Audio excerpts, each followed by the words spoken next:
vie, un témoignage.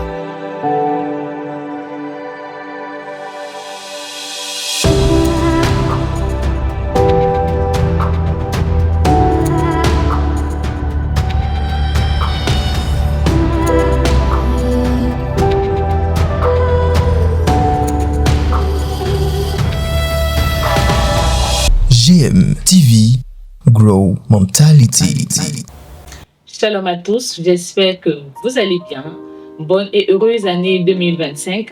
L'équipe de GMTV par ma voix vous souhaite une année pleine de joie, de bonheur et d'abondance à tous égards.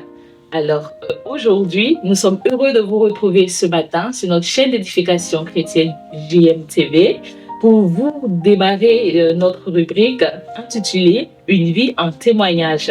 Cette rubrique où nous sommes fortifiés, édifiés et encouragés à travers les témoignages des uns et des autres. Le témoignage des uns et des autres nous permet de rendre grâce au Seigneur pour sa fidélité et ses bienfaits dans nos vies. Le témoignage que nous allons écouter ce matin est celui d'un frère qui, dans sa quête de travail après plusieurs mois, a décidé d'orienter son regard autrement. Alors, lequel des regards? C'est ce que nous allons découvrir maintenant. Bonjour tout le monde, je suis Arnaud Ngari, je suis disciple de Jésus-Christ et adorateur, je suis un chantre et je suis de nationalité gabonaise. Actuellement, je réside au Maroc où je suis ingénieur en informatique et actuellement, je vais vous partager mon témoignage, comment est-ce que le Seigneur m'a visité. Avant de vous partager mon témoignage, j'aimerais vous partager un verset, c'est Matthieu 16, verset 24. La parole dit: alors Jésus dit à ses disciples, si quelqu'un veut venir après moi, qu'il renonce à lui-même, qu'il se charge de sa croix et qu'il me suive. Donc c'était le 23 janvier 2023. J'étais dans mon salon actuellement et aux environs de 4 heures du matin, j'étais sur le canapé devant mon ordinateur en train de faire une formation en informatique, notamment langage de programmation JavaScript. Et alors que j'étais en train de travailler, j'ai vu un de mes colocataires, c'est mon frère. Et lorsqu'il allait prier, en le voyant aller prier, je me suis dit, moi aussi j'ai envie d'aller prier. Et c'est comme ça, avec cette envie d'aller prier, vu que j'étais actuellement en train de chercher du travail, parce que j'avais vécu une période de chômage où je cherchais vraiment du travail. Sérieusement, j'envoyais des CV par-ci, CV par-là, mais c'était pas évident. Donc quand j'ai vu mon frère aller prier, j'ai aussi eu l'envie de partir aussi pour prier, mais je ne pouvais pas le faire parce que j'étais fatigué du chômage. Donc, j'ai fait une prière au Seigneur. J'ai dit, Seigneur, je suis envie d'aller travailler, prier. Je suis envie d'aller passer du temps avec toi. Je suis envie de demeurer dans ta présence, comme mon frère est en train de le faire. Mais je suis fatigué actuellement du chômage. J'ai besoin de trouver un emploi. J'ai besoin de trouver du travail. Après avoir fait cette courte prière, j'ai senti en moi une fatigue qui m'a habité. Et subitement, j'ai laissé mon ordinateur de côté et je me suis allongé sur le canapé où j'étais assis. Et lorsque je me suis allongé, je me suis assoupi, je suis tombé en extase. Et alors que j'étais allongé en extase, la puissance du Seigneur est venue sur moi. Et j'ai ressenti cette présence sur mon corps. Et en étant assoupi, j'ai même crié au fait. J'ai crié au point qu'un de mes colocataires, qui était justement au salon avec moi, a entendu le son que je mettais alors que j'étais allongé. Et après cela, j'étais transporté dans une vision. Dans cette vision, je me suis retrouvé au salon, là où j'étais, avec toujours les personnes qui étaient avec moi au salon. Et c'est comme ça que la porte centrale va s'ouvrir et 3 personnes vont entrer. Il y a une personne à gauche, une personne à droite et bien sûr une personne au milieu. Et lorsqu'ils sont rentrés, celui qui était au milieu, il avait une robe toute blanche sur lui et il avait un manteau tout rouge dessus. Il avait des cheveux comme brun ou marron, genre curly, bien bouclé, genre ça venait jusqu'aux épaules. Et quand il est rentré, il avait l'apparence d'un jeune homme de la trentaine, quand je le voyais. Et lorsqu'il est rentré, il m'a fixé avec des yeux remplis d'amour. Il s'est arrêté vers moi, il m'a fixé, il m'a regardé avec les yeux pleins d'amour. Et automatiquement, j'ai reconnu que c'était le Seigneur Jésus. Donc, lorsqu'il me regardait, j'ai également réalisé, senti la paix, au fait, dans sa présence, il y avait cette paix dans laquelle j'étais. Et lorsqu'il me regardait, il n'avait pas besoin d'ouvrir la bouche pour me parler. J'avais l'impression qu'il me parlait sans ouvrir la bouche. Et il me disait ceci: suis-moi, suis-moi, suis-moi. Et pendant un bon moment, lorsqu'il a fini de me dire cette parole, ils sont sortis. Et lorsqu'ils sont sortis, je me suis levé également pour les suivre. Et nous sommes sortis de la porte, justement on est sortis de la maison. Et lorsqu'on sortait, je constatais qu'ils allaient très vite. Et donc moi, pour pouvoir notamment marcher avec eux, pouvoir les suivre, il fallait que je puisse courir. Jusqu'à ce que nous arrivions à l'extérieur complètement de la maison. Et lorsque nous sommes arrivés à l'extérieur de la maison, ils ont disparu. Dans la vision, je suis rentré dans la maison à nouveau, au salon, pour aller témoigner de ce que je venais de vivre, d'expérimenter, notamment à mes colocataires qui étaient avec moi. Et c'est alors que je me suis complètement réveillé de la vision. Je suis sorti de la vision, donc j'ai bondi de mon canapé, et je me suis prosterné au salon. J'ai commencé à trembler à cause de la vision que je venais de voir. Je disais, j'ai encore vu le Seigneur, j'ai encore vu le Seigneur, j'ai encore vu le Seigneur. Parce qu'il m'avait déjà fait la grâce de le voir certaines fois, mais c'était encore une énième fois qu'il me faisait l'opportunité et la grâce de le voir. Et donc j'étais là en train de le louer, de l'adorer, à genoux au salon, et tout tremblant en fait. Et c'est là où j'ai témoigné cela à mes colocataires. Et je bénis le Seigneur encore pour cette expérience qui m'a permis de vivre. Je rends toute la gloire, le Seigneur, le roi des rois, le Seigneur Jésus-Christ de Nazareth. Amen. Chers amis internautes, nous venons de constater tous ensemble, nous avons écouté le témoignage du frère Arnaud qui nous a fait énormément de bien. Frère Arnaud, que le Seigneur te bénisse pour ce témoignage. En tant que chrétien, parfois, on a l'impression que quand on veut rendre témoignage, il faut vraiment quelque chose de houleux, quelque chose de grand, de long avant de rendre témoignage. Pourtant, dans les petits témoignages, dans les petites séquences, le Seigneur fait de grandes choses. Je ne sais pas pour toi qui nous suis en ce moment, comment est-ce que tu as perçu ce témoignage du frère, mais en tout cas pour nous, c'est quelque chose vraiment de bénéfique. Donc, frère Arnaud, dites-nous comment est-ce que vous avez rencontré le Seigneur, comment s'est fait votre rencontre avec le Seigneur Jésus-Christ. D'accord. Ma rencontre avec le Seigneur, elle s'est faite en plusieurs étapes. D'accord. Pourquoi je dis plusieurs étapes? Parce que j'ai rencontré le Seigneur quand j'avais l'âge de 12 ans. J'ai accepté le Seigneur à l'âge de 13 ans par là. Et c'était en 2008. Je suis issu d'une famille chrétienne. Donc mes parents sont chrétiens. Mon papa il est pasteur aux assemblées de Dieu de Pentecôte au Gabon. Et ma maman aussi elle sert comme prophétesse là-bas. Et donc très jeune, on nous parlait du Seigneur. Il nous prêchait l'évangile. Et jusqu'à ce, si j'ai oublié un détail, je suis né avec un frère jumeau. D'accord. Donc quand je suis né avec un frère jumeau, nous deux, et le même jour, le Seigneur nous a touchés. Et on s'est convertis. Et c'est comme ça que je suis arrivé notamment dans la foi. Mais 3 ans après ma marche avec le Seigneur, après ma conversion, mon frère jumeau va décéder. Ce qui va mener au fait que je vais abandonner la foi. Je vais renoncer complètement à la foi. Je vais même m'adresser au Seigneur. Je lui dis au Seigneur, pour moi, tu n'existes plus. Je dis Dieu, il n'y a plus de relation entre toi et moi. Parce que mon frère était malade, tu ne l'as pas guéri, il est mort, tu ne l'as pas ressuscité. Donc, j'ai fait une prière au Seigneur pour lui parler. Il dit non, aujourd'hui, toi et moi, il n'y a plus de relation. Et donc, dès le moment que j'ai fait après 3 ans bien sûr de conversion, j'ai fait ce réunion du Seigneur, j'ai abandonné le Seigneur. Et c'est 7 ans plus tard, autour de 7 ans plus tard maintenant, que le Seigneur va me rappeler à lui. D'accord. Et c'est ici au Maroc maintenant que le Seigneur va me rappeler, notamment en 2017, le 18 août 2017 précisément, dans ma chambre. Et alors que j'étais dans ma chambre, j'étais en train de j'ai tenté de chanter un cantique avec mon piano. Et le cantique est intitulé « Baba God, toi seul me connais ». Okay. C'est un chant que j'avais écrit quelques semaines avant. Et ce chant, c'était pour moi comme un message prophétique, mais je ne m'en rendais pas compte. Parce que le Seigneur me parlait au travers de ce chant, me rappelait en fait qui j'étais, me rappelait à lui. Et c'est comme ça, alors que je chantais ce cantique avec mon piano, j'entends la voix de Dieu qui me parle à l'intérieur. Il me dit « Répands-toi ». Et au moment où il me dit « Répands-toi », je suis convaincu de péché. Je suis convaincu que j'ai pris une mauvaise décision d'abandonner le Seigneur. Oui. Je dois revenir. Et le Seigneur me dit, c'est comme s'il ouvrait ses bras vers moi et me disait, reviens à la maison, reviens à la maison. Et ce jour-là, j'ai commencé à pleurer. J'étais là, tout tremblant et mon cœur était vraiment, qui battait très vite au fait.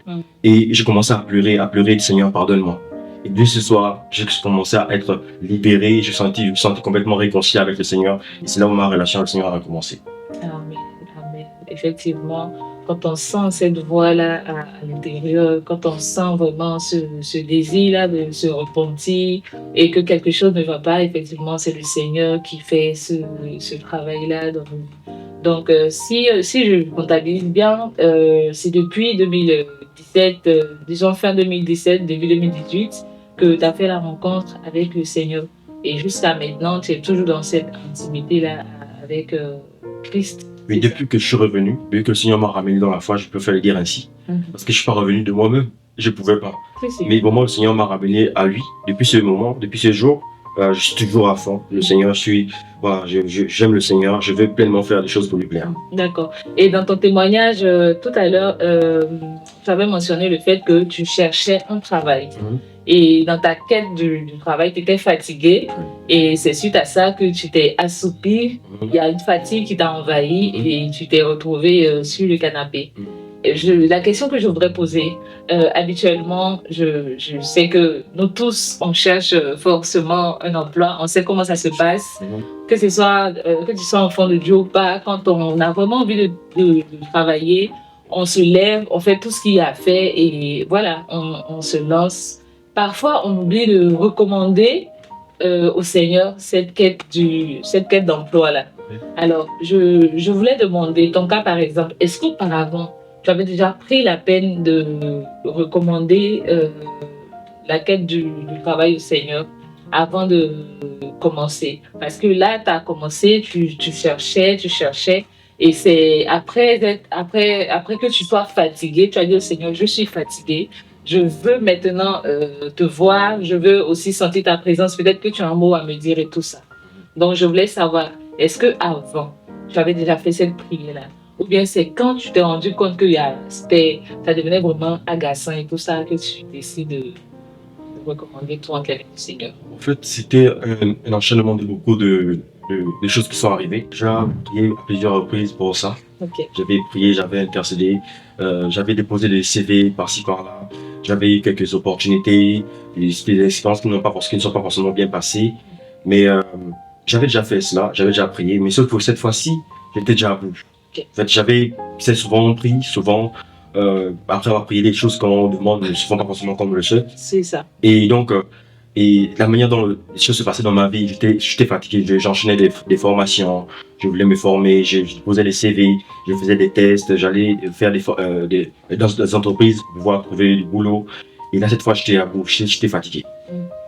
Donc, c'est comme ça que tu as interrogé le Seigneur et il y a eu cette session de vision. Mais après ça, comment est-ce que les choses se sont présentées maintenant pour le travail, pour l'intimité, pour la vie de prière et tout ça?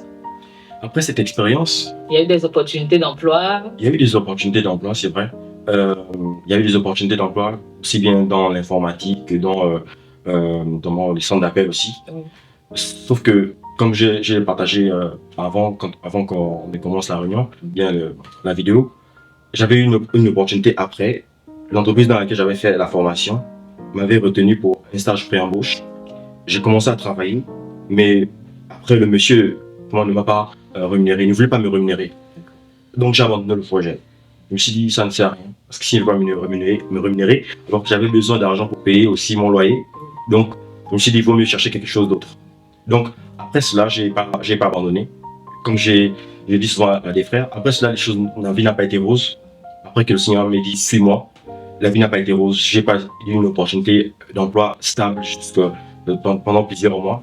Mais le Seigneur était vraiment là, en fait. Le Seigneur était vraiment là. Souvent, il pouvait m'ouvrir une porte dans une entreprise pour que j'aille juste pour avoir l'argent qu'il faut pour faire quelque chose de spécifique. Genre payer le loyer dans 2, 3 mois, 4 mois. Après, ça continue comme ça sans rien. Après, il ouvre une autre porte encore. Je vais dans une entreprise, je gagne de l'argent qui va m'aider à peut-être couvrir des mois. Après, repos. Donc, tout ceci pour dire qu'avec le Seigneur, tout se fait étape par étape. On n'a pas forcément ce qu'on veut, parce que notre volonté n'est pas la volonté de Dieu. D'aucuns trouveront peut-être un emploi sur une longue période, mais pour d'autres, ça sera de façon progressive.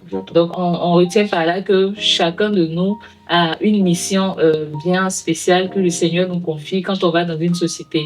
peut-être le Seigneur, pour vous qui nous écoutez présentement, peut-être le Seigneur t'envoie dans une société pour peut-être à travers ton témoignage faire du bien à quelqu'un, ou bien peut-être une entreprise qui rencontre des difficultés par ta présence en tant qu'enfant de Dieu dans cette société-là. Le Seigneur décante une situation. Donc, en tant qu'enfant de Dieu, il faille que nous sachions pourquoi le Seigneur nous emmène quelque part, que ce soit dans le travail, dans tous les plans, hein, que ce soit dans le travail, dans le mariage, dans les études, pour des affaires. Il faille qu'on sache discerner en fait la raison pour laquelle le Seigneur nous envoie dans ce point-là. Et Jérémie encore nous le dit, et dans sa parole, il dit que les projets qu'il a formés pour nous, ce sont des projets de paix, de bonheur et non de malheur. Et le Seigneur encore vient nous dire dans le livre de Matthieu que si les pères de ce monde savent donner de bonnes choses à leurs enfants, à combien plus forte raison lui-même notre Père céleste qui est dans la haut. Là-haut, pardon. Donc, en gros, pour dire, quand le Seigneur, en fait, nous fait vivre ou bien nous fait traverser une situation, c'est pas forcément pour nous détruire, pour nous tuer. Parce que dans ton témoignage, par exemple, c'est vrai que tu étais au chômage, tu cherchais longtemps, mais après, le Seigneur, il est revenu se révéler à toi. Quand tu as dit, Père, je suis fatigué, pour dire que je ne suis pas loin, suis-moi. Donc, quelque part, on ne doit pas laisser notre priorité ou bien nos besoins prendre le dessus. En même temps que le Seigneur veut nous donner des bonnes choses, il veut aussi que nous soyons auprès de lui. Parce qu'après, quand la bénédiction vient, si tu ne sais pas la saisir, ou bien si tu ne sais pas la canaliser, elle peut te détruire. Il y a plusieurs témoignages comme ça, que ce soit dans la Bible ou dans le monde d'aujourd'hui. Alors, frère Anno, tu as dit aussi que tu avais composé un chant. Donc, nous savons que tu es adorateur. Oui. Comment est-ce que se passe ton appel? Est-ce que tu sers dans une mission ici? Est-ce que être adorateur veut dire que tu nous prépares peut-être un titre? Je ne sais pas. On veut en fait savoir. D'accord.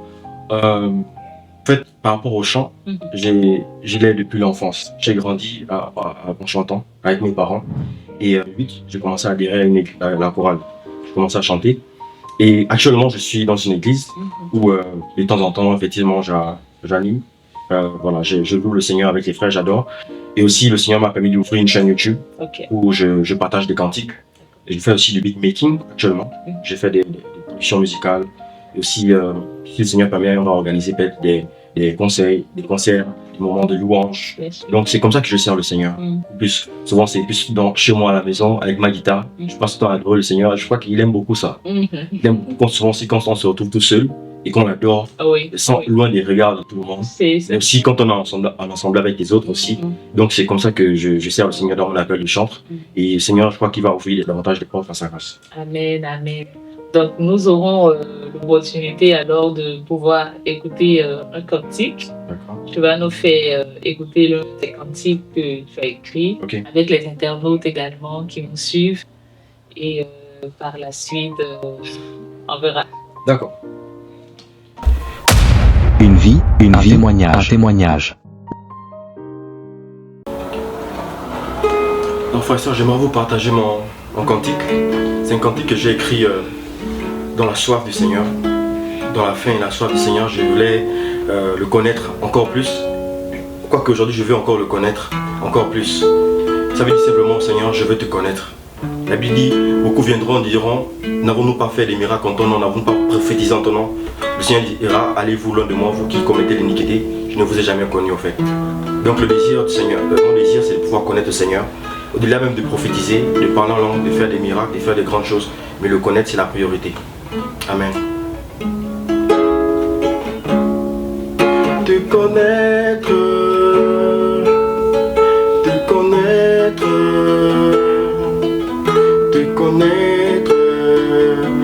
je veux te connaître, je veux te connaître,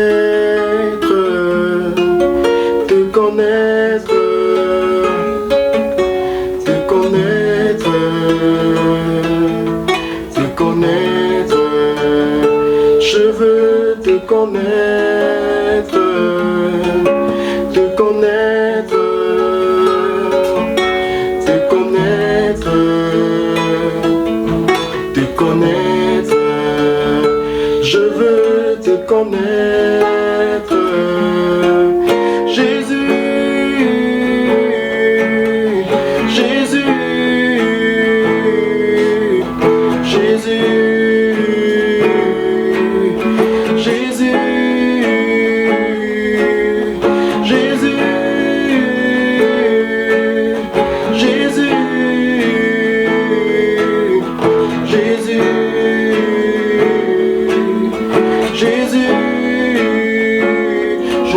pas juste prophétiser, parler en langue, opérer des miracles. Je veux te connaître. Je ne veux pas juste ressusciter les morts, chasser les démons, guérir les malades. Je veux te connaître, Jésus, Jésus, Jésus, Jésus, Jésus, Jésus, Jésus, Jésus, Jésus, comme Ésaïe, je veux voir cette vision, je veux voir Yahweh Sabaoth, je veux connaître Yahweh Sabaoth, comme Paul sur la route de Damas. Je veux voir le ressuscité, je veux connaître le ressuscité, comme les apôtres dans la chambre haute. Je veux voir Jésus ressuscité, je veux connaître Jésus ressuscité, comme Jean sur les deux pas de Mose.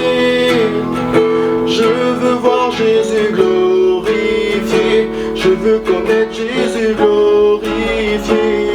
Illumine-moi, révèle-toi, montre-moi ta voix. Je veux te voir, rester à tes pieds pour l'éternité, apprendre de toi, faire ta volonté.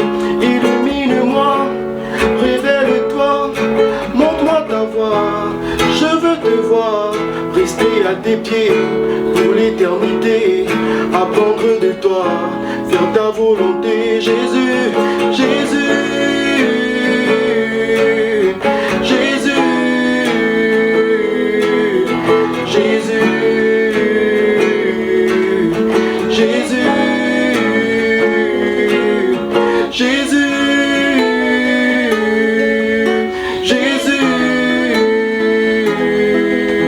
Jésus, Jésus. Amen. J'aimerais encourager une personne pour vous dire que Jésus-Christ est réel. Jésus-Christ est vivant et il nous aime tellement, comme cette vision pouvait le montrer.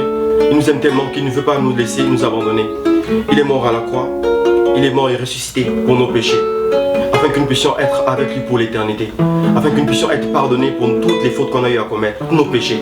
Et donc si tu crois au Seigneur Jésus-Christ, je vais t'encourager à ne pas l'abandonner, ne pas le rejeter, ne pas le laisser, mais à t'attacher à lui au fait, à méditer sa parole, à lire l'évangile, les évangiles, à lire la parole du Seigneur. Pour que le Seigneur soit béni. Au nom puissant de Jésus-Christ. Amen. Merci frère Anno pour ce beau cantique.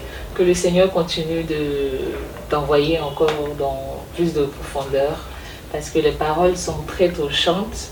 Chers amis internautes, c'est sur ce cantique du frère que nous allons nous séparer. Nous croyons que vous avez pris plaisir à nous écouter, à nous suivre, et que ce témoignage vous a fait énormément du bien. Merci frère Anno d'être passé. Okay, bon, merci d'avoir répondu présent sur notre chaîne de télévision chrétienne. Nous voulons rappeler les valeurs de cette chaîne de télévision chrétienne, qui est valoriser les talents, éveiller les consciences et promouvoir l'évangile de Christ. Pour toi et moi, je viens vraiment t'encourager. Comme le frère l'a rendu dans le témoignage tout à l'heure, le Seigneur lui a demandé de le suivre. C'est le moment de suivre le Seigneur. C'est le moment de chercher véritablement à connaître le Seigneur, afin que lui, en retour, puisse nous révéler les plans, les projets merveilleux qu'il a pour nous. Amen. Si tu n'es pas encore connecté, n'hésite pas à le faire. Nous sommes disponibles sur YouTube, sur Facebook, TikTok et Instagram pour tout le contenu. Ou bien si toi aussi, comme le frère Arnaud, tu as un témoignage à nous raconter pour dire les bienfaits du Seigneur, n'hésite pas à nous contacter. Nous serons heureux de te recevoir sur notre chaîne de télévision chrétienne. Merci chez vous et shalom. Et on se dit à très bientôt pour une prochaine rubrique. Que Dieu vous bénisse.